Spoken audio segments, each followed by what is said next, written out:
Thanks very much indeed. Now, we found out this week that the UK's economy is continuing to grow, but across Europe, well, it's a different story. The French economy is stagnant and Italy is back in recession. A review of the state of Europe's banks will be published today to see if they could withstand another economic shock. The Bank of England will publish a similar report into UK banks in December. So, what will it mean for the banks? Could any of them need another bailout? Well, joining us from Central London is banking analyst Chris Skinner. Good morning to you, Chris. Morning. Chris, tell us a bit about what they're actually testing for with this. Yeah, it's quite a big deal. It's been going on for almost 2 years, and basically the regulators are now going to create a banking union across Europe, regulated from the ECB, the European Central Bank.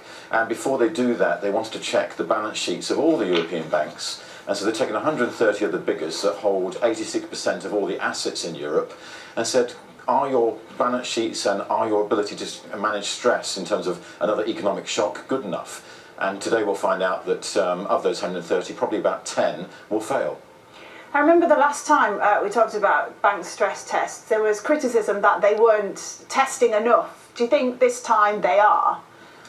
Well, they've had 2 tests before, and in the first one they said their Irish banks were okay, and then just afterwards the Irish banks all needed bailouts, and then the second one, Dexia in Belgium, was given a clean bill of health, and then it failed. And so this time people are saying, is it good enough? I think it probably is, because there's been a rigorous test of the asset quality, and what they mean by that is, are your loans going to be paid back, and are your balance sheets healthy?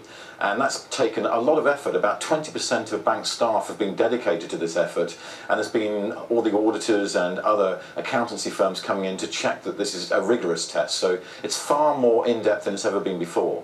And you're saying, Chris, that we expect here that 10 will probably fail this. Then what happens?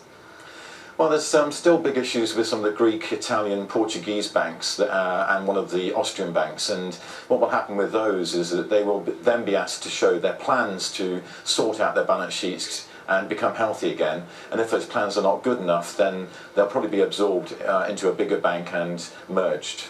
And if you are, I know it's not going to be any UK banks, but do customers need to worry about things such as the stress tests on banks?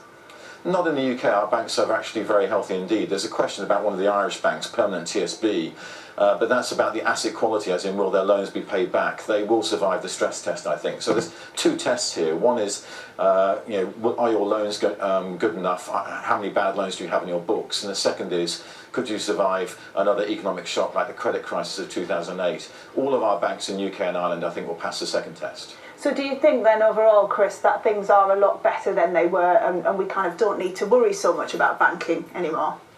I think we're actually out of the woods, certainly here.